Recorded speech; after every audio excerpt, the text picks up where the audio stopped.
ఆంధ్రప్రదేశ్ ప్రభుత్వానికి సంబంధించి కీలకమైన శాఖ పంచాయతీరాజ్ శాఖ. ఆంధ్రప్రదేశ్ వెన్నుముకి శాఖ,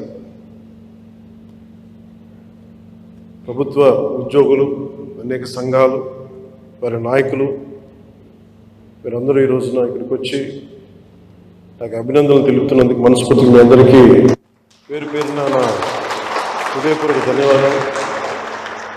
మనం క్షమించాలి, కొంతమంది సంఘాల నాయకులు వచ్చినప్పుడు మొదటి రోజు ఛార్జ్ తీసుకున్నప్పుడు చాలామంది ఎక్కువ వచ్చేయటం వల్ల నాకు ప్రత్యేకమైన ఇబ్బంది ఉంటుంది. సో దాంట్లో మేము సంఘాల నాయకులందరినీ కలుసుకోలేకపోయారు, దానికి క్షమించాలి. అందుకని వెంటనే నా దృష్టికి రాగానే వెంటనే మీకు ఫోన్ చేసి మీతోనే మాట్లాడినట్టున్నాను. అంటే నా ఉద్దేశం ఏంటంటే నిర్లక్ష్యం చేసే వ్యక్తిని కాదని చెప్పడానికి, చిన్న చూపు చూసే వ్యక్తిని కాదు. మీ సమస్య నా సమస్య, అది చాలాసార్లు సభలో చెప్పాను. కానీ ఇప్పుడు ప్రత్యేకించి ఛార్జ్ తీసుకున్న తర్వాత మీకు మళ్ళీ మీ అందరికీ తెలియజేసుకుంటా ఉన్నాను. మిమ్మల్ని అర్థం చేసుకునే వ్యక్తిని, మీ సమస్యల్ని పరిష్కరించడం, ఎంత త్వరగా పరిష్కరించడం అనేది నా ఒక్కడి చేతిలో లేదు. కానీ మీ సమస్యల్ని వినగలిగే శక్తి ఉన్నవాడు. ముందు సమస్యని వింటే పరిష్కారం దొరుకుతుంది. వినటానికి అలసట అందరికీ. సో నేను మీకు ప్రత్యేకించి తెలియజేసుకునేది, నేను వినే వ్యక్తిని. ఇందాక మీ సహచరులు ఎవరు వచ్చి ఇక్కడికి ఇచ్చారు, సహచరులు ఖచ్చితంగా యుద్ధ ప్రాతిపాదికన మీరు ఆ సమస్యను పరిష్కరిస్తాను మీరు వచ్చి ఇచ్చారు. ఇలాంటివి చేయడానికంటే నాకు మీరు ఇందాక ముందు సంఘాల పెద్దలు కూడా మాట్లాడుతూ చాలామంది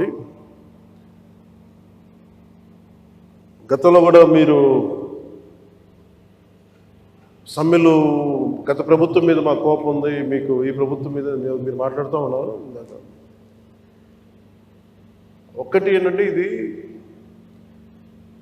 అందరం కలిసి పనిచేయాలి, మినిస్ట్రీ కానీ ఉద్యోగులు కానీ. గతంలో ఎవరు ఎలా చేశారో నాకు తెలీదు. మీరందరూ వింటా ఉంటే నేను సమస్యలు వింటా ఉన్నా. కాకపోతే ఇది చాలా పురాతనమైన, చాలా బలమైన వ్యవస్థ, చాలా పాత వ్యవస్థ. ఇది ప్రతిసారి వ్యవస్థకి ఒక తుప్పు పట్టినట్టు పట్టేస్తాం. దీన్ని బలోపేతం చేయాల్సిన అవసరం ఉంది. దీనిని సమస్యలు ఏమైతే ఉన్నాయో మీ అందరికీ ప్రతి సంఘం తరఫున ఇది ప్రత్యేకించి ఒక ఓవరాల్గా మేము ఇలా చేయదలుచుకున్నాం, మా సమస్యలు ఇవి, లేదంటే మేము ఇలా నిలబడతాం, కొంచెం ఇవన్నీ చెప్తా ఉన్నారు. నేను మీకు ఈరోజు మాటిస్తున్నాను, పంచాయతీ పనులతో పాటు మీ సమస్యలను కూడా నేను వినే వ్యక్తిని. నేను ప్రత్యేకించి ఏ సంఘాలకు సంబంధించి ఆ సంఘానికి ప్రత్యేకించి ఒక టైంని అలాట్ చేసి మరి. కాకపోతే నాకున్న సమస్య ఏంటంటే అందరూ కొంచెం ప్రిపేర్ అయ్యారండి బాగా.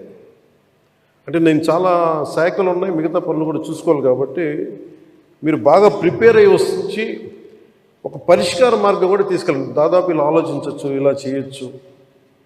ఇందాక మీరు మాట్లాడుతూ అన్నారు, గత ప్రభుత్వం అంటే అంతకుముందు 2014 వచ్చినప్పుడు మా మీద కొంచెం కెనుకుందన్నట్టుగా మీరు అన్నారు ఇందాక.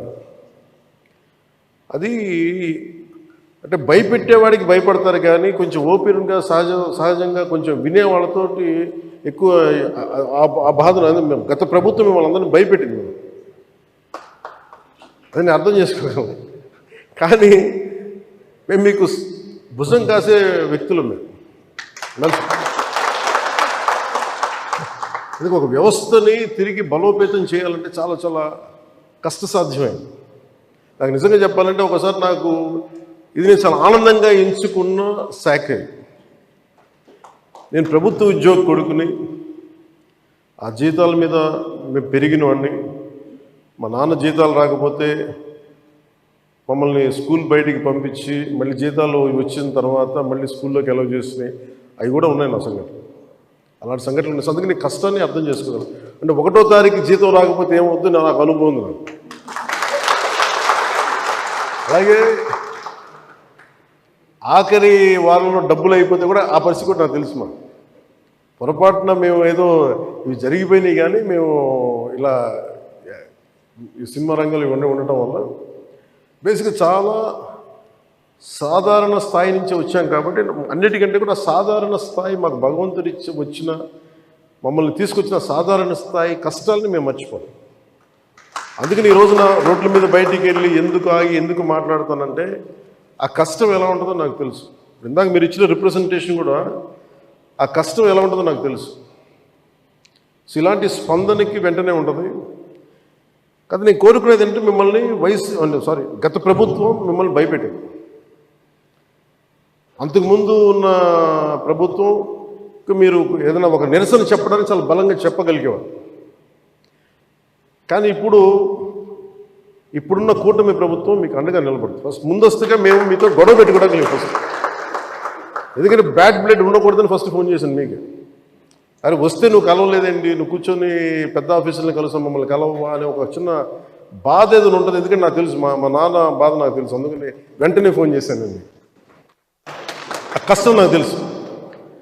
ఇంకా నేను మీకు ఒకసారి ఏమైపోతుంది, అందరూ ఒకేసారి వచ్చేస్తే నేను మాట్లాడలేని పరిస్థితులు తప్ప, మీరు 1-on-1 కూర్చొని గ్రూప్గా కూర్చుంటే మటుకు నేను చాలా మీకు ఫస్ట్ వినే వ్యక్తిని. నేను విన్న తర్వాత పరిష్కార మార్గం వెతుకుతాను. సో మీకు గత 10 రోజులు ఛార్జ్ తీసుకున్నప్పటి నుంచి నేను రివ్యూలు చేస్తూ ఉంటే ఉన్న పరిస్థితి, మీరు ఉద్యోగాలు లేవు, లేదంటే మనకి పర్మనెంట్ చేయలేదు, లేదంటే కూర్చొని గ్రేడేషన్ మార్చాలి, లేదంటే 2003 మాకున్న ఓల్డ్ పెన్షన్ స్కీమ్ అప్లై చేయాలి, రకరకాల అనేక సమస్యలు ఉన్నాయి. వీటన్నిటినీ చాలా క్షుణ్ణంగా మీ దగ్గరతో వింటారు. కాబట్టి వీటన్నిటికీ మించి మూలం ఆర్థిక మూలం. రాష్ట్ర విభజన జరిగినప్పటి నుంచి ఈరోజు దాకా ఆంధ్రప్రదేశ్ ఇంకా ఉణుకుతూనే ఉంది, ఆర్థికంగా నిలదొక్కుకోలేదు. మేము కూడా ఓటు చీలకూడదు, అందరికి కలిసి రావాలి. ఎందుకన్నామంటే అసలు ఆంధ్రప్రదేశ్కి ఒక బలమైన రాజకీయ వ్యవస్థ ఉంటేనే కింద ఉన్న మనకి పనిచేస్తున్న ఉద్యోగులందరికీ కూడా ఒక భద్రత ఉంది. ఇందాక మాట్లాడుతూ ఉంటే కూడా ఐఏఎస్ అధికారులతో వాళ్ళకు కూడా డిఏలు ఇవ్వలేని పరిస్థితి ప్రభుత్వం. ఒక 90,000 రూపాయలు వాళ్ళకి రావాల్సింది 4% ఇంక్రీజ్ వచ్చింది. మాకు అన్ని బకాయిలు తీసుకుంటారు, 90,000 ఇవ్వాలి, వదిలేశారు. మీకు రావని చెప్పి వదిలేసాను ఐఏఎస్ అధికారులు చెప్తా ఉన్నాను. అంటే ప్రైవేట్ వీళ్ళందరూ ప్రాఫిట్ పొందుతూ ఉన్నారు, డబ్బు ఉంది. కానీ డబ్బుని వ్యక్తులు సొంతం చేసుకున్నారు. రాజకీయాల్లో కూర్చొని గత ప్రభుత్వం స్థాయి దాన్ని పెంచేసింది. అది మేము కరెక్ట్ చెయ్యాలి. అందుకని మేము చాలా నిబద్ధతతోటి నిక్కచ్చిగా ఉండే వ్యక్తులు మేము కట్టుబడి ఉన్నాం. సో మీకు మేము మాట ఇచ్చేది కూడా ముందస్తుగా అసలు ఫస్ట్ ఆర్థిక పరంగా అసలు ఎలా ఉంది రాష్ట్రం, శ్వేతపత్రాలు రిలీజ్ చేయబోతుంది. ఆర్థిక పరంగా ఎంత ఏ పరిస్థితిలో ఉంది, ప్రతి డిపార్ట్మెంట్లో ఎంత డబ్బు ఉంది, ఏ డబ్బులు ఉన్నాయి, అసలు ఏమైపోయినట్టు. ఉదాహరణకి పొద్దున్న ఏదో రివ్యూ చేస్తూ ఉంటే నారాయణ గారితో మాట్లాడుతూ ఉంటే అంటే ఏ పరిస్థితిలో ఉంది చెప్తాను. ముఖ్యంగా మన పిఆర్కి, మన పంచాయతీరాజ్ సంబంధించి 15th ఫైనాన్స్ కమిషన్ అసలు డబ్బు లేదు, మ్యాచింగ్ గ్రాంట్ ఇవ్వలేదు. దాదాపు కొన్ని వేల కోట్లు రావాల్సింది రాలేదు. ఇప్పటికి ఈరోజు కూడా కూర్చోపెట్టి దాదాపు 1800 కోట్లు అనుకుంటున్నాను, 1580 కోట్లు, క్లోజ్ టు 1600 crores రావాలి. సో 15th ఫైనాన్స్ కమిషన్ డబ్బులు వదిలేసుకున్నాం. జల్ జీవన్ మిషన్ లాంటిది బోల్డెన్ నిధులు ఉన్నాయి. సో ఏ పథకం, కేంద్ర పథకాలకి ఇవన్నీ చూస్తుంటే కేవలం మ్యాచింగ్ గ్రాంట్ ఇవ్వలేకపోవడం. నేను అధికారులు పొద్దున్నుంచి గత రోజుల నుంచి నేను అడుగుతా ఉంటే ఒకటే అడుగుతున్నాను, ఏమైనాయంటే మీ బాధ్యత కదా, మీరు ఎందుకు లేరు ఇట్లా అని అడిగారు. సమస్య ఏమైంది, సరైన నాయకత్వాన్ని ప్రజలు ఎన్నుకోలేనప్పుడు ఇష్టారాజ్యంగా ప్రవర్తించారు. దానికి పర్యావసానమే మనం అనుభవిస్తుంది ఈరోజు. నేను మీకు ఒక రెవల్యూషనరీ విప్లవాత్మకమైన మార్పులు తీసుకురావాలి ఆంధ్రప్రదేశ్ విధి విధానాల్లో కానీ ప్రభుత్వ విధానాల్లో కానీ, దానికి నేను నా వంతు కృషి నేను బలంగా చేసి పెడతాను. మీకు ఏదో ఒక రోజు వారానికి మీ సమస్యల మీద ప్రత్యేకించి దృష్టి సారిస్తాం.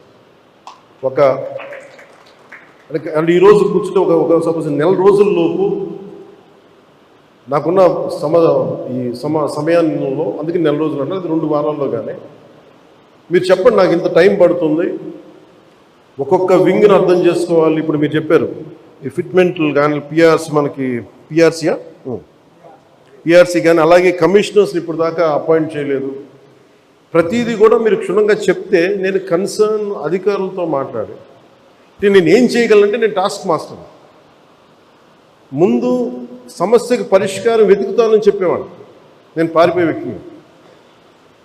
నాకు యాక్చువల్ నాకు రాజకీయాలు నాకు అవసరం లేదు. నాకు నేను ఎందుకు వచ్చానంటే ఇది నా నేల అనుకొని వచ్చాను. ఇది ఎవరో మీ తరపున నిలబడి మాట్లాడటానికి ఇన్ని కోట్ల మందికి నిలబడాలి, నా వంతు కృషి చేయడానికి వచ్చాను. దాంట్లో భాగం మీ భవిష్యత్తుకి, మీ భద్రతకు కూడా నేను మనస్ఫూర్తిగా మాటిస్తున్నాను, ఇది నిలబడి. సో నేను కోరుకునేదల్లా మీకు ఈరోజు నేను అద్భుతాలు చేసేస్తాను, అన్ని సమస్యల్ని పరిష్కరించేస్తాను నేను చెప్పను. ముందు నేను అవగాహన చేసుకోను. శాఖాపరమైన అవగాహన చాలా చాలా అవసరం. అలాగే దీంట్లో ఎంతమంది ఉద్యోగులు ఉన్నారు, ఏ స్థాయి ఉద్యోగులు ఉన్నారు, ఏమేమి చేయాలి, వీళ్ళందరికీ ఏ సమస్యలు ఉన్నాయి, ఇది ఒకటి. మీరు 2 రకాలు స్టడీ చేయాలి.